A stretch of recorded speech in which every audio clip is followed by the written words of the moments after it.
Do prescription drugs cause more harm than good? We all know that prescription medicine can be very beneficial and has saved some people's lives and made certain people's lives better. Prescription medicine removes infections and can somewhat prevent pregnancy for those not wanting children. There have been many advances in medicine, and some users are witnesses to that fact. I chose to write about prescription medicine because it has the power to help and harm. Certain types of people only want to take what their doctor prescribes them and what the pharmacy recommends. I can understand how someone can favor prescriptions over a natural approach to aiding health. However, I think one choosing prescription in all cases over any alternate option should also be educated on the risks of their decision. Why does the FDA go after natural medicine companies that say that they can cure disease when there has been proof that they can cure them? Some of them can cure them. Most, if not all, of the students involved in the random shootings, such as Columbine, the Jewish Daycare Center in California, and the Stock Trading Center in Atlanta on Prozac, Zoloft, or Ritalin. Yet it was the gun companies that were sued, and not one brought against the drug companies. I remember working out in the gym at an old friend's apartment and watching a commercial for Zelnorm.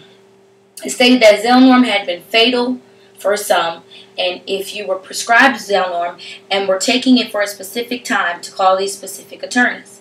I was once at the gastroenterologist's office and was prescribed Zelnorm from my stomach issues, but I was leery on taking it despite the doctor's request and the nurse's recommendation on the product and how it had helped her. I decided to instead just take a few of the samples of Zelnorm, and I'm thankful to God I only took a few samples and refused the prescription like I was told to take numerously.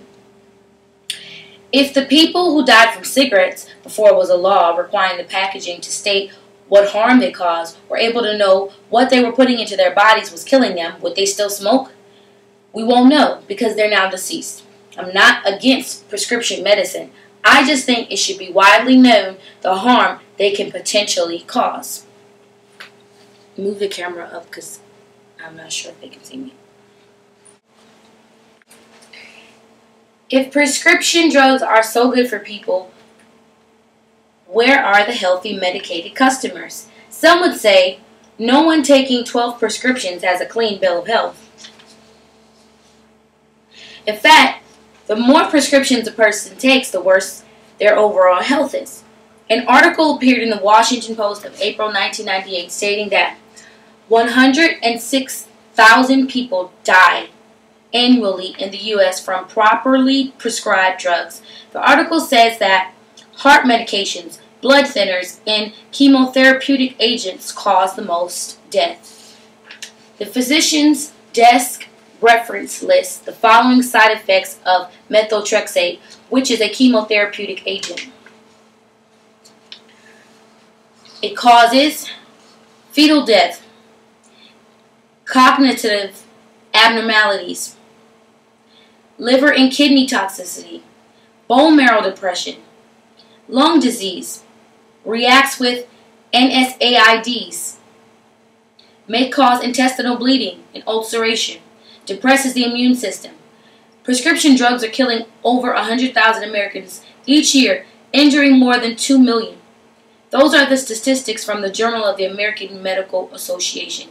That figure doesn't include the 40,000 or so who were killed each year by over-the-counter pain medications. Pregnancy medicine harmful for pregnant women. Pregnancy is not for the faint of heart, and it takes a toll on the body beyond the normal weight gain and body change.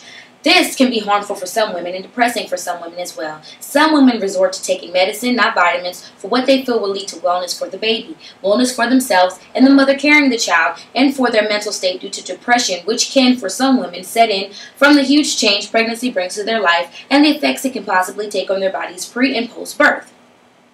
Prescription drugs are often taken to cope and fix many reasons for pregnant women. Since the 1960s, the medical community has known that prescription drug use may be harmful to pregnant women's fetuses. That's when it was first understood that medicines taken by a pregnant woman pass through her placenta, ultimately leading to the risk of harm to the unborn baby. Progress since the 1960s, however, has been limited at best. Federal groups have been unable to clearly outline prescription drugs that are likely to cause birth defects in infants. Without that information, pregnant women are left to question every medicine they take and worry about the cost to their baby. Over the last 30 years, for instance, first trimester use of prescription medicines increased by more than 60%. Use of 4 or more medicines during the first trimester tripled. Antidepressant use during the first trimester increased dramatically. Some would say testing on pregnant women is unethical and harmful. I would agree that there is much caution due to the possibility of harm that can be caused to the fetus and mother. So since testing can't be done on pregnant women, how can doctors be so sure prescriptions are safe for pregnant women to take? It's extremely difficult for doctors and pharmacists to provide guidance when most medicines approved by the Federal Drug Administration are not tested on pregnant women. In fact, there's no pregnancy safety data for more than 80% of prescription. Some of the best-known medicines from the local drugstore can be harmful to pregnant women, yet many mothers-to-be regularly take them. Studies show that on average, women take between 1 and 4 medicines during pregnancy, not including vitamins or minerals.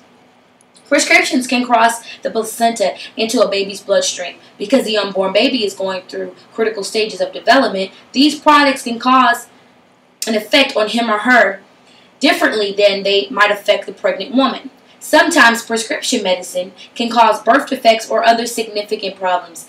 Birth defects caused by these drugs can include heart defects, difficulty breathing, withdrawal symptoms, glaucoma, cleft palates, and cleft lips. The safe use of medicine is essential to optimize the health of both a pregnant woman and her unborn child. What about the mothers who were taking prescription medicine before the pregnancy? Should mothers on medicine pre-pregnancy stop taking their prescription medicine due to the possible harm the drugs may have on their child? Here's the catch-22. Depending on their health problem, not taking their medicine may be more harmful to the pregnant woman and the baby than continuing to take the medicine. The Bible speaks on health. In Psalms 91:10, no evil will befall you, nor will any plague come near your tent. And 3 John 1:2 speaks on being in good health, just as our soul prospers. In Exodus 15:26, it reads, "The Lord is our healer." In 1 Corinthians 6:19 and 20, the Bible speaks on God telling us how our body is a temple of the Holy Spirit. Therefore, we should glorify God in our body. I'm not sure putting harmful man-made medicines that can kill us or harm other body parts is what we should resort to immediately. We are so quick to pop a pill in our mouths instead of fixing the root of our problems. Can prescription medicine help? Of course it can. Should prescription medicines be our first resource for health? No. God is our resource for health. He is our Jehovah Rapha, God who heals. You can stop.